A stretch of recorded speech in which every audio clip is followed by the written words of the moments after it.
Hello दोस्तों, आपका बहुत बहुत स्वागत है हमारे YouTube मंच पर ब्रिलियंट एकेडमी 1993 पर।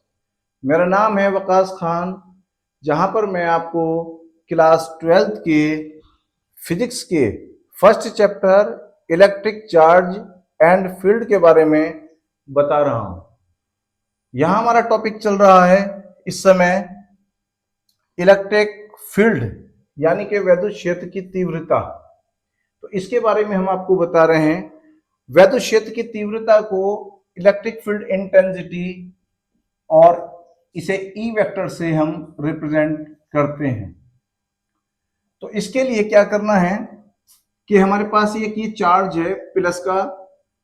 इस चार्ज से जो रेज निकल रही हैं, वैद्युत क्षेत्र की तीव्रताएं जो रेज निकल रही हैं, आप देख सकते हैं। ये मैंने सब तरफ को बना करके दिखाई है, चारों तरफ को।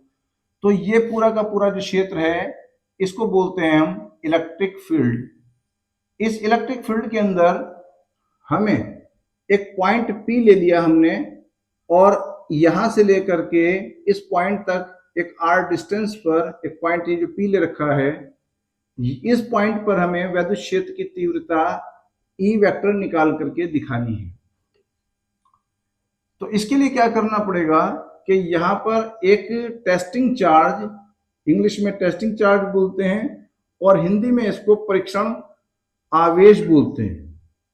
ये जो परीक्षण आवेश है, इसको Q नॉट से रिप्रेजेंट किया जाता है, Q नॉट से इसको प्रदर्शित किया जाता है। तो हमें टेस्टिंग चार्ज एक यहाँ पर रखना पड़ेगा इस पॉइंट P के ऊपर, इस जगह पर, और फिर ये देखना पड़ेगा कि इसके ऊपर कितना फोर्स लग रहा है। फोर्स जो है वो कूलाम के नियम के अनुसार F vector F is equal to 1/4πε0 Q1 Q2 upon R square से आप निकाल सकते हैं, और वेक्टर फॉर्म के अंदर ये इस तरह से। ठीक है, अब क्या काम करेंगे हम कि एक चार्ज हमारे पास Q हो गया और दूसरा हमारे पास Q नॉट हो गया। तो पहला चार्ज हमारे पास वो है Q प्लस का Q, और दूसरा चार्ज हमारे पास आ गया ये Q नॉट, छोटा सा आवेश। ये बहुत छोटा सा आवेश होता है, इसका अपना कोई क्षेत्र नहीं होता है। जो टेस्टिंग चार्ज होता है, परीक्षण चार्ज जो होता है, उसका अपना कोई क्षेत्र नहीं होता। तो हमारे पास दो चार्ज हो गए, और यहां से लेकर के यहां तक की जो डिस्टेंस है वो हमने R दिखा दी है। तो हम क्या काम करते हैं कि F वेक्टर निकाल करके दिखाते हैं 1/4πε0 और Q1 Q2 upon R square. ये क्या है? ये कूलाम का नियम है। तो कूलाम का नियम जब हम लगाएंगे Q1 की जगह पर, तो ये वाला चार्ज रख देंगे 1/4πε0, और Q1 की जगह पहला चार्ज Q आ गया, इनटू दूसरा हमारे पास आ गया Q not upon R square. ये आ गया हमारे पास F वेक्टर। अब वैद्युत क्षेत्र की तीव्रता निकालने के लिए, E वेक्टर को निकालने के लिए, हमें F वेक्टर को डिवाइड करना पड़ता है। जो टेस्टिंग चार्ज लिया था हमने, उसकी न्यूमेरिकल वैल्यू से फोर्स को अगर डिवाइड कर देते हैं हम, तो क्या आ जाएगा? निकल करके वैद्युत क्षेत्र की तीव्रता निकल करके आ जाएगी। तो हम इस चीज को F वेक्टर को अलग और इनटू 1/Q0 इस तरह से लिख सकते हैं। F वेक्टर की वैल्यू हमारे पास ये रही इक्वेशन 1 से, तो 1/4πε0 और Q0, ठीक है, और अपॉन में R स्क्वायर, और इनटू ये लगा 1/Q0। Q0 से हमने Q0 काट दिया। अब हमारे पास निकल कर क्या आया? E vector is equal to 1/4πε0 और Q अपॉन R स्क्वायर। ये वैद्युत क्षेत्र की तीव्रता, और क्योंकि फोर्स ऊपर है तो फोर्स के लिए जो मात्रक है न्यूटन, अपॉन में ये है चार्ज, इसका मात्रक आ गया कूलाम। तो न्यूटन पर कूलाम वैद्युत क्षेत्र की तीव्रता का मात्रक निकल करके आ गया।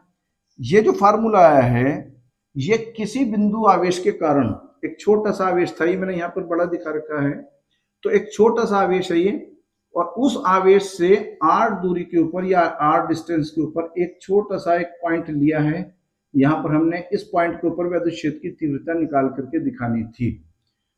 तो वो तीव्रता निकल करके आई है E vector is equal to 1/4 pi epsilon 0 Q upon R square. ये आपको याद रखनी है कि किसी बिंदु आवेश के कारण, इसे छोटा सा डायग्राम अगर हम इस तरह से दिखाएं तो हमारे पास एक चार्ज, ये मैंने चार्ज ऐसे दिखा दिया प्लस Q, तो एक बिंदु आवेश आ गया, एक पॉइंट चार्ज आ गया।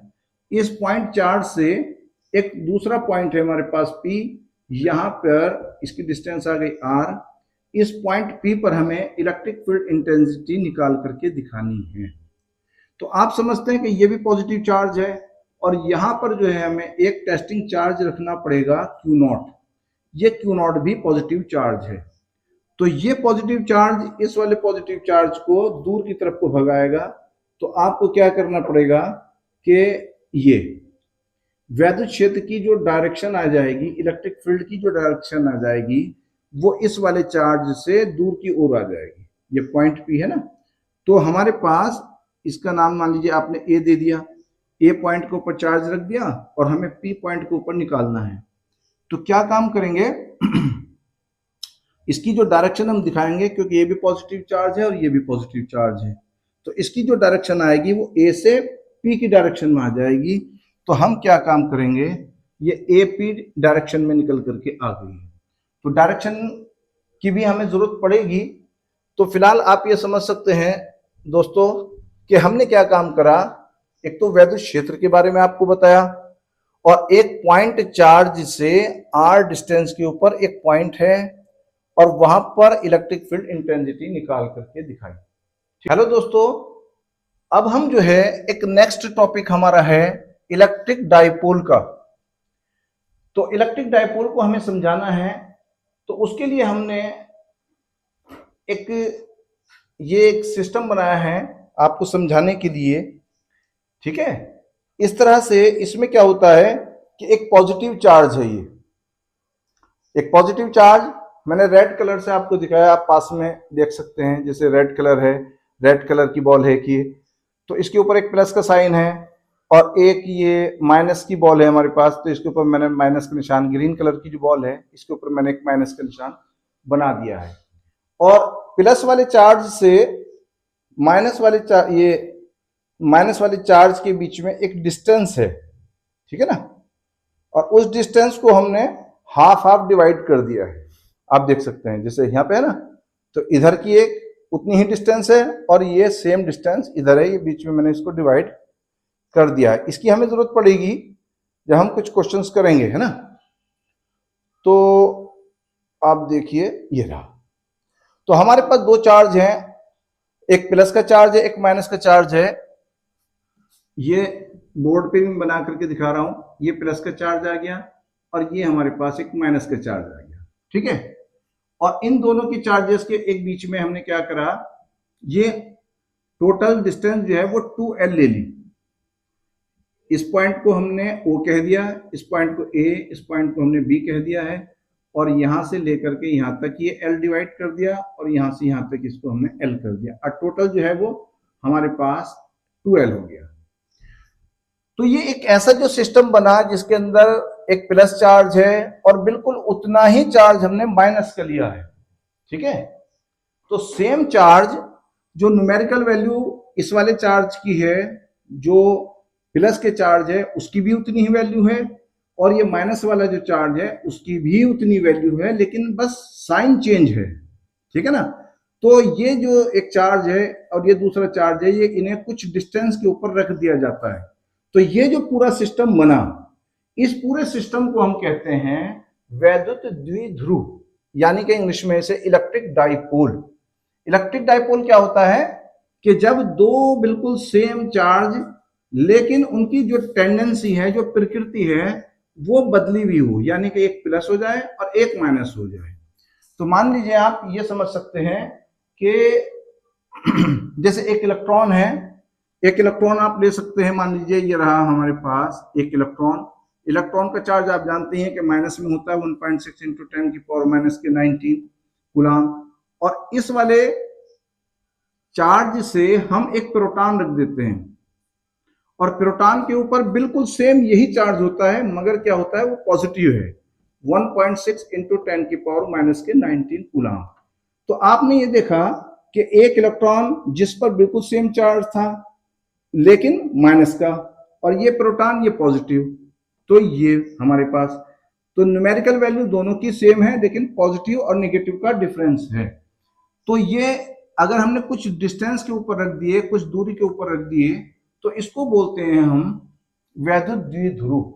तो ऐसा निकाय, आप बताते हैं, ऐसा निकाय या ऐसा सिस्टम जिसके अंदर समान परिमाण के दो आवेश होते हैं जो एक दूसरे से कुछ दूरी के ऊपर रखे होते हैं, उसको बोलते हैं हम वैद्युत द्विध्रुव या इलेक्ट्रिक डाइपोल। तो ये हमसे पूछा जाता है। तो इलेक्ट्रिक डाइपोल का एक मोमेंट होता है, इलेक्ट्रिक डाइपोल का एक वैद्युत द्विध्रुव आघूर्ण होता है। तो वैद्युत द्विध्रुव आघूर्ण को हम P से दिखाते हैं और इसके ऊपर एक वेक्टर लगा देते हैं।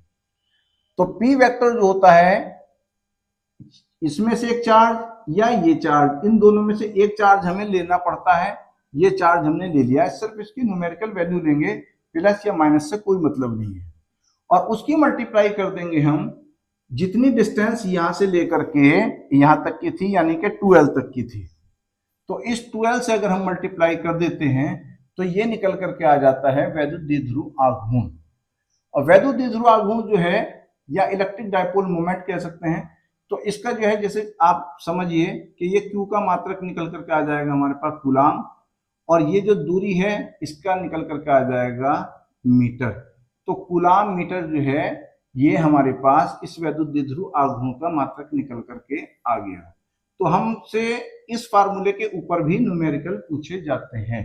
तो हम इस फार्मूले को पहले, जो इससे पहले जो हमने E का फार्मूला निकाला था, E is equal to F upon q naught, या फिर आप ऐसे समझिए कि E is equal to 1/4 pi epsilon 0 into q upon r square. ये दोनों E के फार्मूले हैं हमारे पास इलेक्ट्रिक फील्ड इंटेंसिटी के। अब अगला फार्मूला हमारे पास ये आ गया, P vector is equal to q into 2L। वैसे तो वेक्टर फॉर्म में तो ये भी लगता है, ठीक है ना, लेकिन ज्यादातर हमसे जब न्यूमेरिकल वैल्यू ही निकलवाते हैं तो फिर हम जो है इसकी सिर्फ वेक्टर हटा करके इसकी न्यूमेरिकल वैल्यू निकाल देते हैं। तो हमारे पास, मैंने आपको वैद्युत द्विध्रुव के बारे में बताया। वैद्युत द्विध्रुव आघूर्ण क्या चीज होती है कि एक चार्ज लिया, इन दोनों चार्ज में से एक चार्ज ले लिया, और इन दोनों चार्जेस के बीच की जो डिस्टेंस है उससे उसे मल्टीप्लाई कर दिया, तो वैद्युत द्विध्रुव आघूर्ण निकल करके आ गया। तो हमारा ये जो टॉपिक है, इलेक्ट्रिक फील्ड भी हो गया, इलेक्ट्रिक डाइपोल भी हुआ। अब हम जो बात करेंगे इलेक्ट्रिक डाइपोल अक्सियल पोजीशन में, इसकी बात करेंगे।